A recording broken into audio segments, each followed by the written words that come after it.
한국에서 전세집 구하는 거 이거 정말 보통 일이 아니죠. 그런데 이 과정이 수많은 분들에게는 전세 사기라는 정말 끔찍한 악몽이 되어버렸습니다. 그래서 오늘 이 고질적인 문제를 해결하기 위해 정부가 내놓은 아주 새로운 보호장치들을 자세히 들여다보려고 합니다. 여러분의 소중한 보증금을 어떻게 지킬 수 있게 되는지 말이죠. 잠깐 한번 솔직하게 생각해 볼까요? 지금 살고 계신 집 혹은 앞으로 계약할 그 집의 보증금이요. 정말 100% 안전하다고 확신할 수 있으신가요? 바로 그 마음속 깊은 곳의 불안감. 오늘 우리가 이 주제를 다루는 이유입니다. 네, 맞습니다. 전세 사기는 이미 너무나 많은 피해자를 낳았죠. 하지만 이제 정부의 접근 방식이 근본적으로 바뀝니다.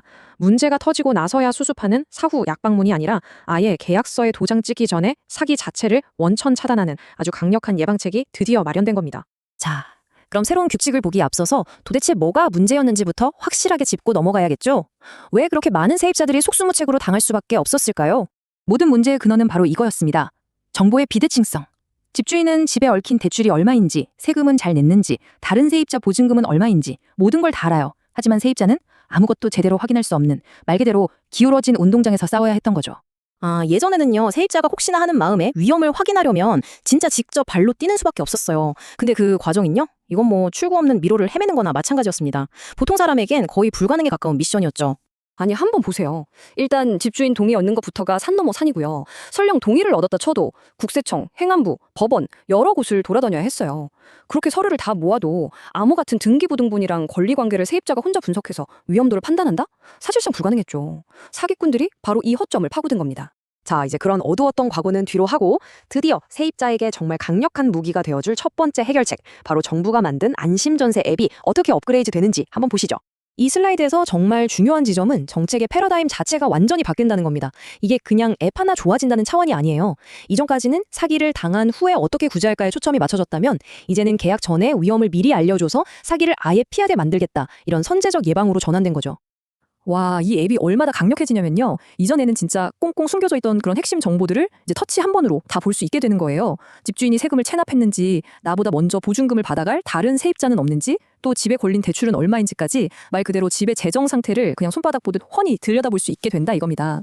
아니, 이게 어떻게 가능하냐고요? 바로 법원행정처, 국토부, 국세청, 행안부 이런 국가기관들이 흩어져 있던 데이터를 하나로 쫙 모으기 때문입니다. 그야말로 정부 차원에서 총력전을 펼치는 거죠. 자, 그럼 이 혁신적인 서비스 언제부터 시작되느냐? 바로 2026년 9월부터입니다. 물론 초기에는 집주인의 동의가 필요하긴 하지만 그럼에도 불구하고 계약 전에 위험 정보를 투명하게 확인할 수 있는 시대가 마침내 열리는 셈이죠. 자, 이제 두 번째 해결책인데요. 이건 정말 교묘하고 악질적인 사기 수법 하나를 아예 원천 봉쇄해버리는 법 개정에 대한 이야기입니다. 그게 뭐냐면 바로 시간차를 이용한 사기예요. 자, 이 타임라인을 보시면 그 수법이 아주 명확하게 보입니다. 세입자가 이사하고 전입신고를 한 바로 그날 집주인이 은행에 가서 몰래 대출을 받고 근저당을 설정하는 거예요.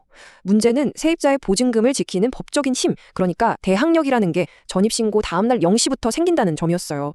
이 딱 하루, 이 시간차 때문에 은행 대출이 내 보증금보다 우선순위가 되어버리는 정말 어처구니 없는 일이 벌어졌던 거죠. 그래서 정부가 이 말도 안 되는 허점을 법으로 완전히 막아버렸습니다. 이제 대항력은 전입신고 다음 날 0시가 아니라 주민센터에서 서류가 처리된 바로 그 순간부터 즉시 발생합니다. 이건 집주인이 더 이상 시간차를 악용할 수 없게 만드는 아주 중요하고 결정적인 변화예요. 자, 이제 마지막 세 번째 대책입니다. 이건 우리랑 가장 가까이에서 계약을 돕는 공인중개사의 책임을 확 강화하는 내용이에요. 말하자면 세입자를 위한 더 든든한 문지기를 만드는 거죠. 예전에는요, 사실 공인중개서도 집주인이 주는 정보에 의존할 수밖에 없었거든요. 하지만 이젠 완전히 달라집니다. 앞으로는 공인중개사가 제가 앞에서 말씀드린 그 통합 정보 시스템을 통해서 선순위 보증금 같은 위험 정보를 직접 확인하고 그 내용을 세입자에게 명확하게 설명할 의무가 생기는 겁니다. 만약 이걸 어긴다? 그럼 과태료는 물론이고 영업 정지까지 받을 수 있도록 처벌도 대폭 강화됩니다. 국토교통부 장관의 이 말 한마디가 정부가 이 문제를 얼마나 심각하게 보고 있는지를 그대로 보여줍니다. 이건 단순한 재산범죄가 아니라 한 사람의 인생을 통째로 무너뜨리는 사회적 재난으로 규정하고 국가의 역량을 총동원해서 막겠다는 강력한 의지의 표현인 거죠. 자, 그럼 지금까지 제가 쭉 설명드린 이 모든 변화들, 이게 실제 전세 계약을 앞둔 여러분께는 대체 어떤 의미가 있을까요? 가장 중요한 핵심만 딱 모아서 새로운 체크리스트로 정리해드릴게요. 이제 여러분의 행동 계획은 이 세 가지로 딱 요약됩니다. 첫째, 계약서에 사인하기 전에 반드시 안심전세 앱으로 위험 요소를 확인하세요. 둘째, 이사 당일 전입신고만 제대로 마치면 내 보증금은 바로 그 순간부터 안전하다는 걸 기억하세요. 그리고 셋째, 공인중개사에게 직접 확인한 정보들을 설명해 주세요라고 당당하게 요구하세요. 결국 이 모든 변화의 핵심은 딱 하나입니다. 그동안 정보가 없어서 불안에 떨어야 했던 기울어진 운동장을 바로잡는 것.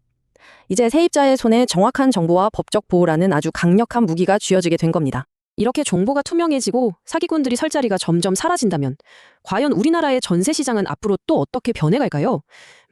정말 흥미로운 질문이 아닐 수 없네요.